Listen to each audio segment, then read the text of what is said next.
உங்கள் அனைவருக்கும் முதல்கண் எனது பணிவான வணக்கத்தை சொல்லி நான் என் உரையை தொடங்குகிறேன். இன்றைக்கு முதலில் இந்த அவையில் வீற்றிருக்கும் அனைத்து சகோதரர்களுக்கும் ரக்ஷபந்தன் வாழ்த்துக்களை நான் தெரிவித்துக் கொள்கிறேன்.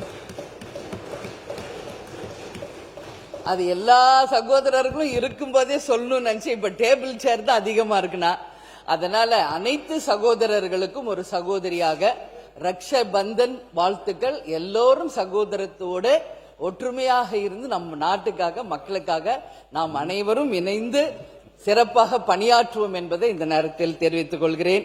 அது மட்டும் இல்லாம வடன்னு சொல்லி லஞ்ச் டைம் எல்லாருக்கும் வட பசி வேற வந்துருச்சு. உங்களை போன்ற அனைத்து சகோதரிகளுக்கும் அவையின் சார்பாக எங்கள் நன்றியை நாங்கள் தெரிவித்துக் கொள்கிறோம். காலையிலேயே நம்முடைய நண்பர்கள் தொகுதியில இருந்து என்னுடைய அருமை நண்பர்கள் மற்றும் பிரம்மகுமாரி சமாஜ் அவர்கிட்ட கையில் நேற்றும் வந்தார்கள்.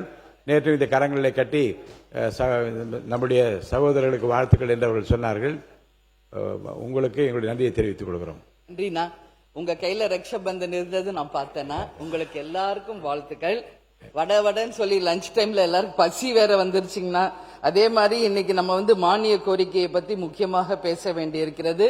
அதற்கு முன்ன இப்போ திருவள்ளூர்ல ஊத்துக்கோட்டையில தொட்டாரெட்டி குப்பம் அப்படின்ற ஏரியால ஒரு பெண் ஆசிட் ஊத்தி படுகொலை செய்யப்பட்டிருக்கிறார் என்பதை ஒரு பெண்ணாக இந்த அவையில நான் குறிப்பிடணும். உறுதியாக அந்த பெண்ணுக்கு நடந்த அந்த கொடுமைக்கு யார் காரணமோ அவர்களுக்கு நிச்சயமாக இந்த அரசு கடுமையான தண்டனையை வாங்கி தர வேண்டும் என்பதை இந்த நேரத்திலே நான் கேட்டுக்கொள்கிறேன்.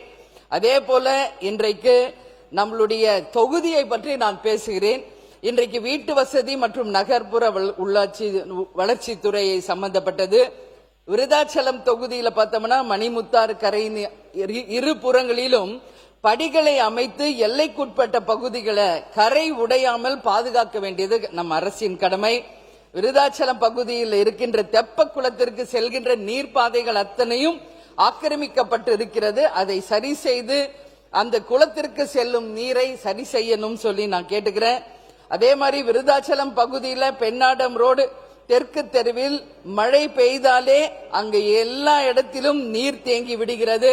மழை நீர் வடிகால் வசதியை செய்து பாலங்கள் அமைக்கப்பட்டு அந்த மக்களுக்கு நீங்கள் நிச்சயம் இந்த அரசு உதவி செய்ய வேண்டும். விருதாச்சலம் பகுதியில் இருக்கின்ற பொதுப்பணித்துறை, நீர் பாசனத்துறை, தீயணைப்புத்துறை பணிபுரியும் ஊழியர்களுக்கு அந்த அலுவலங்களுக்குள்ளேயே இடம் இருக்கிறது. அங்கு புதிய குடியிருப்புகள் கட்டி அவர்களுக்கு ஏது செய்ய வேண்டும் என்ற கோரிக்கையை வைக்கிறேன்.